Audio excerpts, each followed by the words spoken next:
nous avoir proposé de venir vous parler de notre expérience sur effectivement ces complications neurologiques. Parce que moi j'ai appelé plutôt les ECMO médicales, parce qu'on n'a aucune ECMO post-chirurgicale sur le site de Trousseau. Donc, ah oui, c'est là. Ça marche.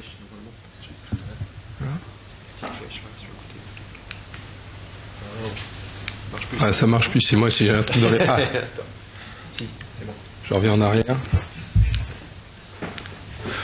Voilà, donc je vais essayer de mixer un petit peu l'expérience qu'on a avec quelques données de la littérature, parler des facteurs de risque, mais vraiment très rapidement de la physiopathologie de chez les lésions neurologiques. Je pense qu'on aura l'occasion dans la journée d'en reparler, surtout qu'il y aura un topo sur les accidents vasculaires cérébraux. Alors les facteurs de risque, maintenant il y a la population, en tout cas pour les nouveau-nés, est assez bien connue. On sait qu'il y a des facteurs de risque qui sont inhérents à la pathologie du nouveau-né qui va naître, les facteurs de risque de la naissance. Est-ce qu'il y a eu une asphyxie périnatale? Est-ce qu'il y a eu un contexte qui va faire que probablement il a plus de risques de faire de lésions neurologiques? Il va y avoir le contexte évidemment des états de choc, des acidoses, l'acidose lactique, et puis tout ce qui va concerner l'assistance elle-même, évidemment la coagulation et la gestion de l'héparine, qui sont loin d'être consensuelles en tout cas dans les différents centres qui font de l'ECMO. Et puis il y a les facteurs de risque, les facteurs de risque associés, là aussi certains maintenant sont bien décrits, en particulier on en reparlera tout ce qui est les cannulations artérielles et les modalités d'ECMO véno-artérielles, et puis tout ce qui va pouvoir se dérouler au cours de l'assistance.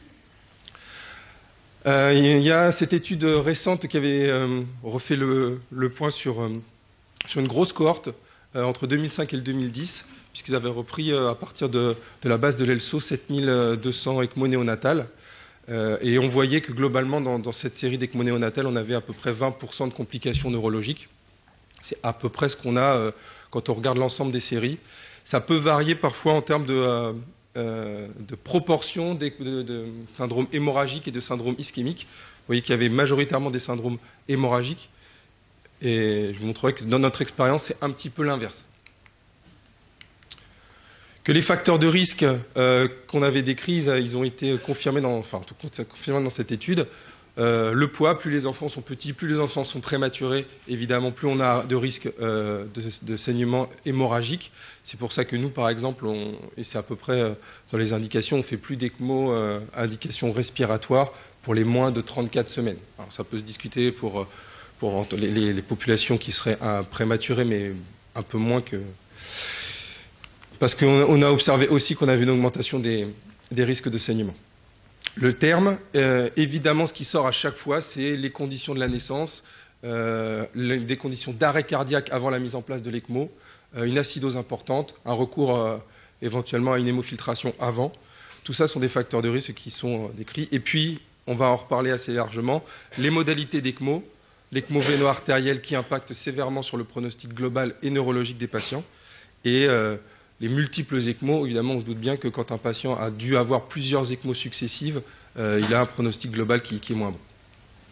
Alors la physiopathologie, je ne vais pas rentrer dans les détails, c'est très complexe et je pense qu'on n'a pas surtout toutes les cartes aujourd'hui pour comprendre vraiment pourquoi les enfants font telle ou telle complication neurologique. Pour les hémorragies intracrâniennes, les plus souvent rapportées, c'est des hémorragies plutôt intraventriculaires, mais il y en a de toutes sortes. Le facteur qu'on explique majoritaire, c'est vraiment l'anticoagulation sous ECMO, mais c'est probablement pas le seul. Encore une fois, les facteurs avant la mise en place de l'ECMO peuvent aussi être péjoratifs. Dans les cas des infarctus cérébraux, évidemment, on a tendance à se dire que il y a le mécanisme d'embole cérébrale qui va passer par la carotide et qui va aller impacter directement un territoire. Quand on a des AVC sylviens typiques, on a tendance à penser que c'est un mécanisme comme ça, mais on a du mal à le prouver sur le plan quand même physiopathologique. Les convulsions, qui sont effectivement pas très fréquentes, parce que les patients sont inondés de benzodiazépines, c'est un facteur aussi supplémentaire de gravité. La cannulation artérielle, la multiplicité des techniques, et puis, encore une fois, j'insisterai, je pense que tous les troubles hémodynamiques, toutes les complications avant la mise en place de l'ECMO font qu'on a aussi du mal à évaluer avant l'ECMO quelles étaient les lésions préexistantes. Dans cette revue de la littérature aussi récente à partir de la base de l'ECMO, de l'ELSO, pardon, vous voyez qu'en fonction des âges, on a effectivement un impact différent des complications neurologiques qui sont plus fréquentes que chez l'adulte, qui sont un peu plus fréquentes dans la population néonatale et qui sont un peu plus majoritairement des lésions hémorragiques. Les modalités d'assistance, j'en parle rapidement, ce n'est pas pour décrire parce que tout le monde sait de quoi on parle, mais c'est parce que ça a quand même un impact pour après vous présenter nos résultats. Vous savez qu'il y a plusieurs types d'assistance possibles, les assistances véno-veineuses par exemple à double canule qui sont, on va dire, le gold standard en véno-veineux. Et puis on a la possibilité, en particulier sur trousseau, d'avoir une assistance monocanule qui est la REC et qui a des avantages. Et on va voir que sur le plan des complications neurologiques, il y a des diminutions des risques. Dans notre cohorte, entre 2007 et 2011, on a eu 116 enfants qui avaient été mis sous ECMO. C'était à l'époque très majoritairement des nouveau-nés. C'est de moins en moins le cas puisqu'on a de plus en plus des grands enfants. Et sur cette cohorte, quand on regarde la survie déjà par étiologie, on voyait que la survie globale, elle était aux alentours de 60%, ce qui est à peu près ce qu'on retrouve dans l'ensemble des séries. On avait majoritairement des inhalations méconiales, qui est une indication qui a tendance à être, à notre sens, un peu en recul. On en a de moins en moins souvent, plutôt au profit de chocs septiques et de causes un peu hémodynamiques.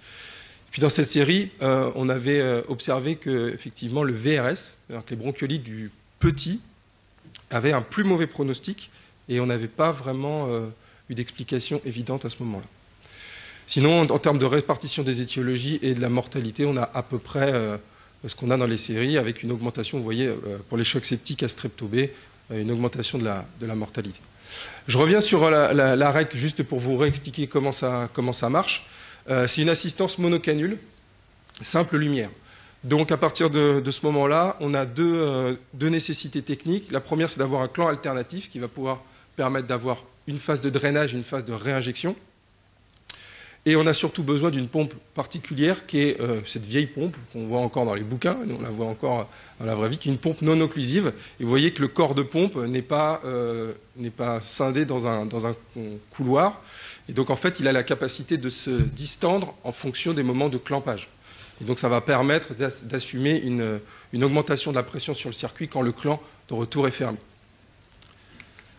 Alors, on avait décrit et publié notre expérience sur la période 2007-2012, avec les résultats qu'on a montrés déjà sur la survie, à peu près 69% de survie, et c'était majoritairement des inhalations méconiales. Et quand on regardait les complications qui survenaient chez ces patients-là, on avait évidemment toutes les complications hémorragiques et de transfusion, et les complications neurologiques, qui était assez importante, c'est-à-dire que sur cette population de 69 patients, on avait presque 30% de séquelles neurologiques d'un type d'AVC et principalement des AVC gauche. Et donc c'était une complication qui reste trop fréquente. Vous voyez que c'est les résultats que je vous ai présentés juste avant.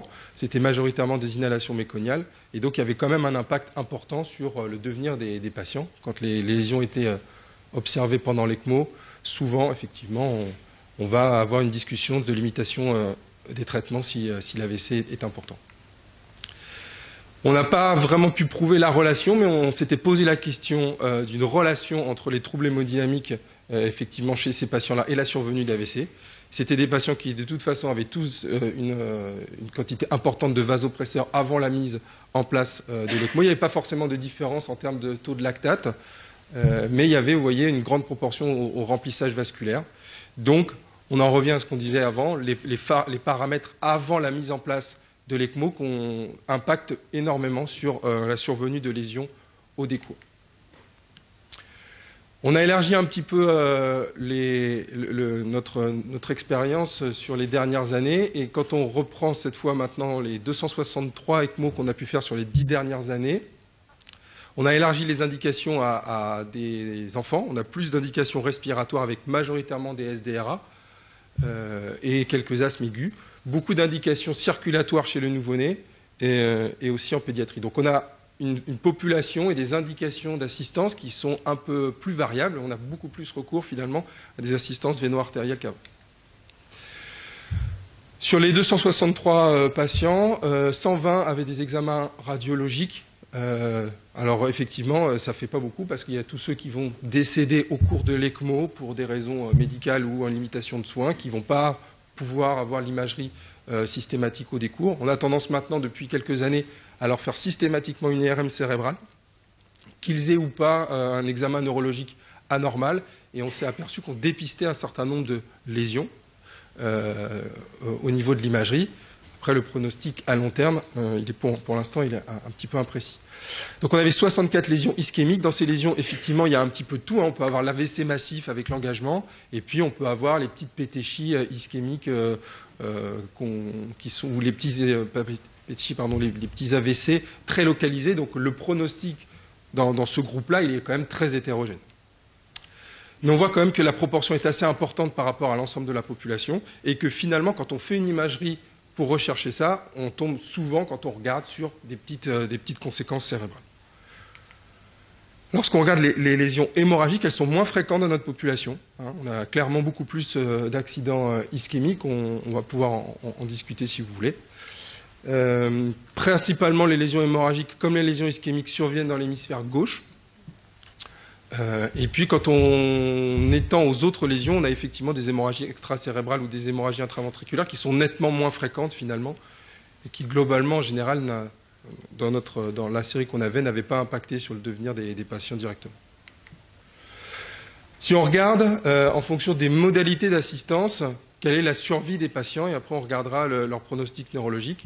Alors là, j'ai classé assistance simple mode, c'est-à-dire tous les patients qui n'ont eu qu'une seule modalité d'assistance au cours de leur séjour. On s'aperçoit déjà que ceux qui en ont eu plusieurs sont assez nombreux. Donc on a souvent recours à une, puis deux. Alors soit c'est le patient qui est en choc septique, qui va avoir l'assistance véno-artérielle et qui peut avoir une défaillance respiratoire secondaire qui va nécessiter un relais par du véno-veineux, ou l'inverse, le patient respiratoire qui va s'aggraver sur un choc septique et qui va secondairement avoir besoin d'une assistance véno-artérielle. Quand on prend les modes isolément, on voit qu'effectivement le pronostic des patients qui vont être donc uniquement respiratoires, AREC ou ECMO véno-veineux, il est quand même très bon. Il est bien meilleur que ceux qui ont une ECMO véno-artérielle, là aussi, parce que les indications ne sont pas les mêmes. Et que quand on prend les ECMO multimodales, on voit que ça impacte quand même sur la survie, que d'avoir plusieurs modalités d'assistance, ça veut dire que finalement le patient était probablement plus grave.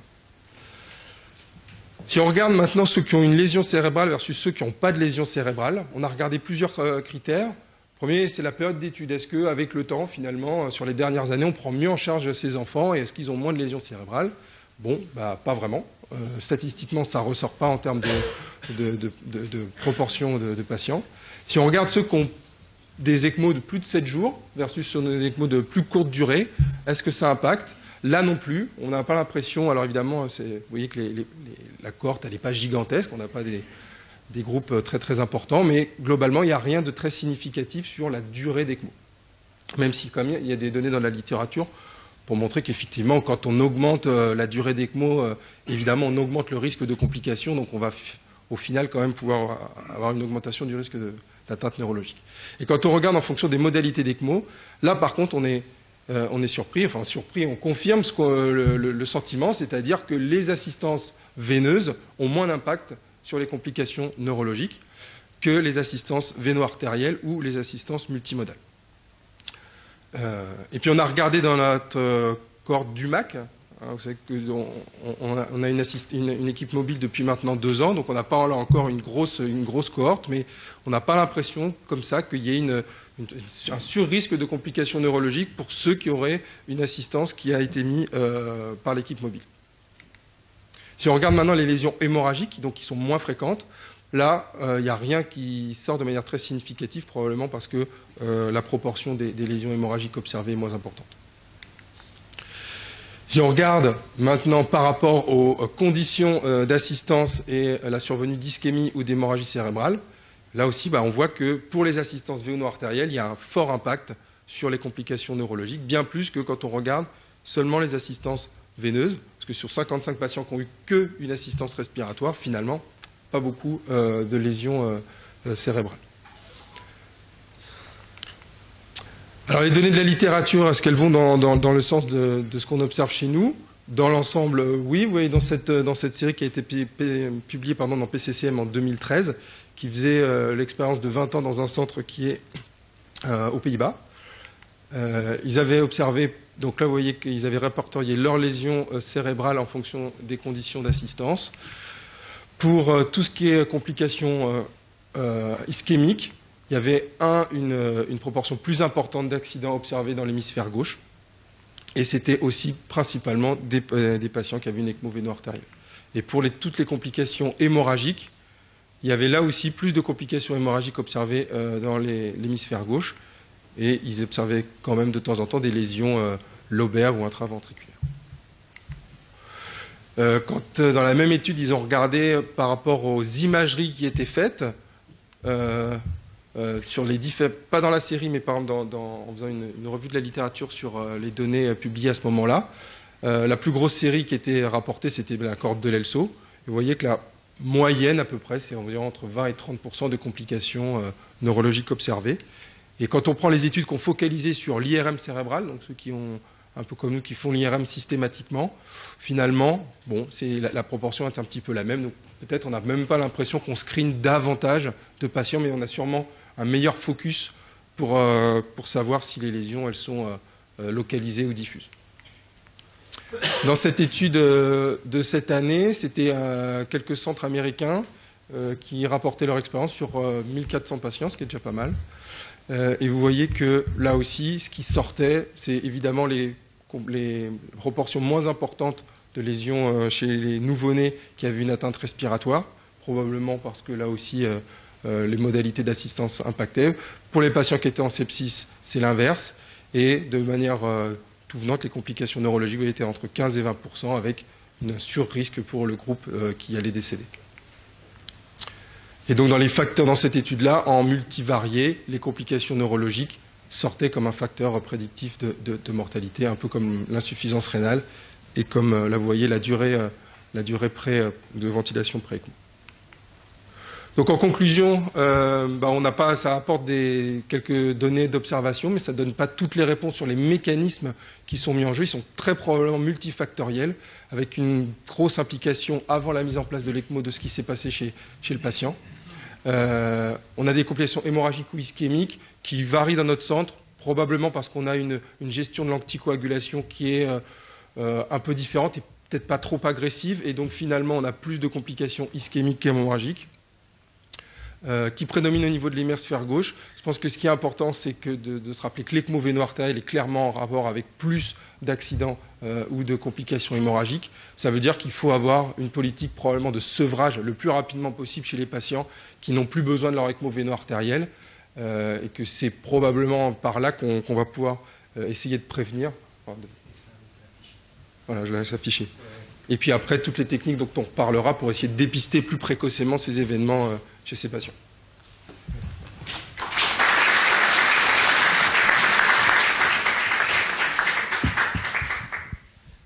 Oui, très, très intéressante série. Puis en plus, tu fais un peu point. Non, il faudrait la remettre. Dommage parce qu'on pourrait discuter à partir de tes conclusions. Vous avez des questions, des remarques sur ce qu'il vient de dire. Sur l'aspect neuro, on va pas rentrer tout de suite dedans parce qu'il va y avoir les neuropédiatres qui vont parler à tour de rôle. Donc on pourra dire plein de choses. Oui, prends le micro qui doit être au fond là. Je sais pas. Attends, il est là. Il est devant. Comment est organisé votre suivi du coup, est-ce que vous suivez systématiquement vos patients, qui les suit, et quelle population vous suivez, etc. Est-ce qu'on les suit? Non.